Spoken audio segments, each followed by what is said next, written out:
What's up, everybody? I hope everybody having a good day out there, and I appreciate y'all for tuning into my content like always. And today, man, this is a topic that I really want to talk about, and this episode will start an identity series that I'll be doing, explaining basically how we can tie our identity to several different things, whether it's past experiences or maybe our status or different things. So we all have an identity that's tied to something. For some, it's their traumatic experiences, some their education, some their high degrees. For others, it's their sport and accomplishments. For others, it's the amount of hookups and lovers they may have. For others, it's the amount of money and possessions they may have. And still, there are others that may base it on their status or significance. All these things are subject to change. I struggled with this so much in my life. For a long time, I didn't know who I was. I was trying to find my identity in several different things, and I defined my identity in several different things. Whether it was being an athlete, whether it was the amount of females that I could have at my disposal to feel adequate and build my ego, my environment, being from the inner city and neglecting vulnerability because it was looked upon as soft in my environment, as well as people expectations. There are so many ways that we may base or define our identity on our experiences. And there are so many ways we may try to find our identity when it's not tied to a secure source. For the sake of the identity series that I'll be doing, the first episode will be on traumatic experiences and how these experiences can shape our identities. Trauma is one of the most common things of the world that we pretty much all have experienced. All humans have trauma to some extent. Some trauma is more severe than others, but all trauma is valid because regardless of how big or small we may compare, it still is something that can have an effect on our lives and how we view ourselves. You may have come from an abusive household, a fatherless home. You may have been bullied. You may grew up in a physically, emotionally, or sexually abusive home. And the list goes on and on. So a lot of the trauma that we experience can stem from our childhoods. As children, we are in our most vulnerable position as humans because we can't do things on our own or for ourselves. And we have no clear knowledge of the world around us. We are at the initial stage of our development. And essentially, we are dependent on those that are caring for us to guide us through these stages. So we try to learn through our inexperience. And so what we see initially as children can set a foundation for our minds to learn and initially believe. Unstable relationships in home is a common traumatic occurrence. One thing I learned about working with the youth is that a lot of these individuals grew up in an unstable home. Growing up in a house of chaos, where the parents are constantly arguing and fighting, a child learns and is exposed to toxicity firsthand. Just a quick side note, I believe this is selfish on the parents' part when they constantly operate in this toxic relationship in front of children. Because at that point, you aren't caring about what your child is being exposed to, and which can have a detrimental effect on them and their future relationships. I mean, they're counting on their parents to guide them and give them a blueprint through their active demonstration through their relationship. But when you're demonstrating toxicity in your relationship, you wonder why the child grows up to mimic what they saw. So when you're seeing this as a child, it can be scary in a sense because your parents are fighting so much. You may start carrying some of their burdens, some of their anger and frustration that they are operating in their relationship.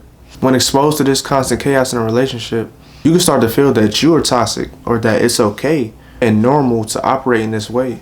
So in turn, an identity can be shaped in the form of toxicity in which we can lead with in our relationships, where we can be seen as the problem because we normalized the environment, the relationship that we saw.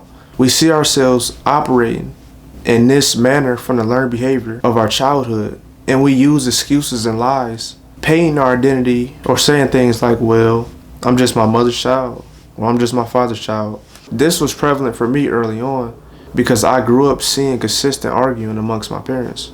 I still love them though, side note, but we gotta take accountability when we feel short in the area. And I blame what I saw growing up as an excuse for my behavior in my early relationships. Secondly, a fatherless home is one of the most traumatic experiences that a child can have. Fathers have such a vital role in kids' life.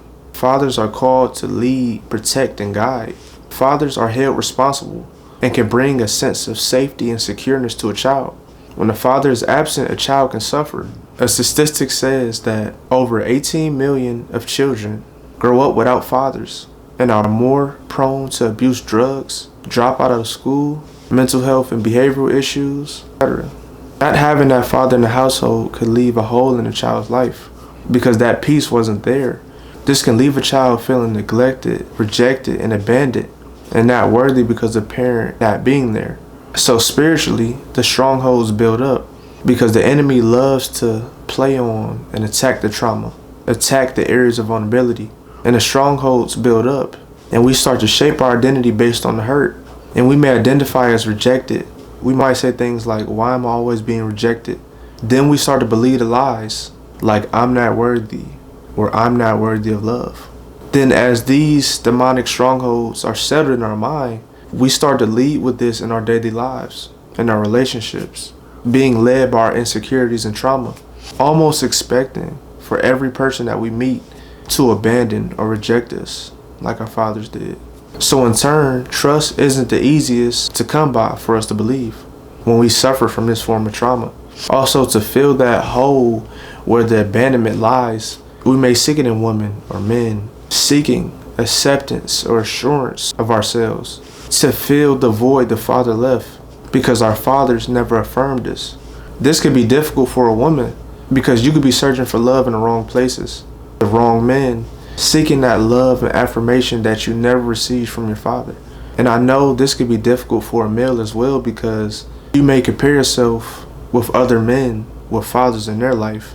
Then it causes you to envy them or feel beneath them, in a sense, believing you aren't worthy as them. Then you operate from a space of competition in order to retain a status that suppresses that insecurity. Then you hear them say things like, they have something that I don't. This can also shape how you view God because your father wasn't there. You may paint this picture of God as your father. This form of trauma can shape our identity and perspective on so many levels. The next form of trauma is bullying. And bullying is one of the most common experiences of a child. Bullying is prevalent about 1/5 of kids every year. And some studies say about 1/3 of kids experience bullying, which equates to millions of kids. Bullying is so dangerous and is seen mostly in schools because kids in school face so much peer pressure and are vulnerable. And they have so many questions about themselves and their own identity. Kids' identity is heavily influenced and compared to kids within their school. A lot of time, bullies are praised in schools.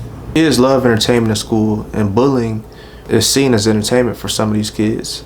So the victim of bullies usually feel at a disadvantage, and since the bullies are sometimes considered the quote-unquote popular ones, whatever the offense is and whatever they are bullying the child for, the child may really start to believe that they are that person due to the common belief amongst the kids, taking the side of the popular quote-unquote kid.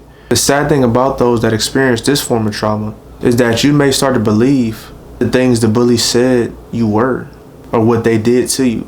That area you were attacked within the bullying usually turns into an insecurity, and over time the enemy reinforces those lies that you were told. He reminds you of the offense, and spiritually these turns into demonic strongholds in your mind. And when you begin to believe the lie and operate your life and identity based on those lies, you begin to define yourself by the trauma. So then this shows up in our relationships and our day-to-day lives. We may believe in an identity of being a punching bag. We may start to feel as though we must always defend ourselves, and we become overreactive. Overall, the bullying that was endured was very real trauma and can affect how we view ourselves and relate to others. Abuse is another serious form of trauma that can shape our identity. You hear those that say I'm worthless or I'm unlovable. And I want to touch on this briefly. On all levels, this could be seen physically, verbally, emotionally, and sexually. You may feel as though you're someone to be taken advantage of, that you're a punching bag, that you're not capable of love, given what you went through. It's sad because when people experience sexual abuse, they could possibly believe that they're just a sex toy to everyone they meet, thinking that every man they meet are using them. So in a sense, their identity can be seen through what they can offer physically. A combative identity can also be shaped when plagued with this form of trauma, Like, think about the woman who was constantly abused. She's prone to have a guard up at all times because of her trauma. So she may operate from a combative, reactive standpoint in her relationships. And this is another form of trauma where trust is hard to be developed. Our environment as well is also another aspect of trauma. For some of us like me, the inner city encompasses our past. Being from a rough neighborhood, negative influences can consume your surroundings. Premature deaths from gang violence is prevalent. Trapping, the stereotypical Section 8 or struggle mentality is prevalent. With these instances being a common occurrence, one's mindset with the way they may view themselves and the world around them can be shaped. You could be so accustomed to the trauma in the streets where you may feel subjected to paranoia, subjected to be on the defense and a product of your environment, feeling like you're only limited to the struggles you may endure or seen around you. You could be so used to seeing people trapping, gang banging, or people making it out the streets into the league, or becoming a rapper out the hood, and you may tailor your identity towards that. You may believe because my community is surrounded by these things, that's who I am or supposed to be as well. At that point, we say forget about tapping into our potential. Anything other than that, what we see as corny or soft or not accepted. And I really can identify this to the core because for the longest, my identity has been tied to where I came from. I would literally think that a person that loves God was corny or soft, or that tapping into your potential outside of sports, trapping or rapping, was corny. So then we choose to operate in this space because the other men in our sphere of influence are in the streets. So in a sense, their acceptance of us can be more important than us tapping into our own potential and true identity. But we gotta ask ourselves, why should another man's opinion influence our identity or how we operate? Also, it'd be like, well, the females, they like the quote unquote street dudes. We continue to put on this image and base our identity to look cool for the females. Now, I know firsthand from coming from a rough neighborhood, not all people from the streets move like this or have this intention.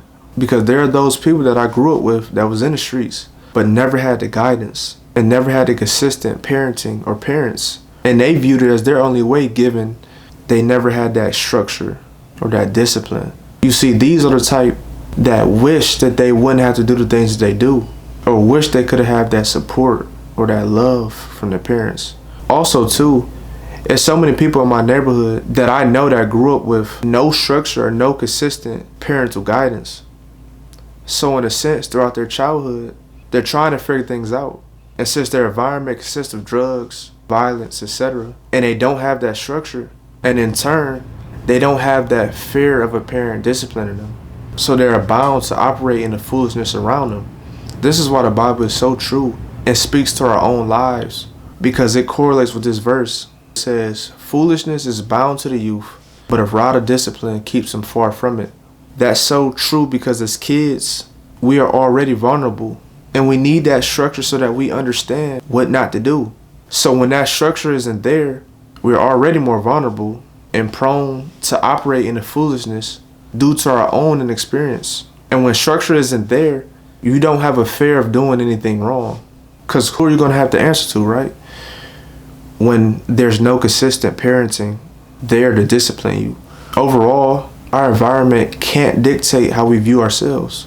They always say, well, I'm just a product of my environment. But we can't lead with that same attitude or struggle mentality. Yes, the trauma is real, but when you've seen the negatives, the deaths, the substance abuse, the detrimental events that have been plaguing your environment, you don't choose to fall in those same potholes. You have to choose growth, something better, because we know that there's something better. And your identity is more than where you came from, because you have a creator that is bigger than your environment and that loves you more than those in your environment.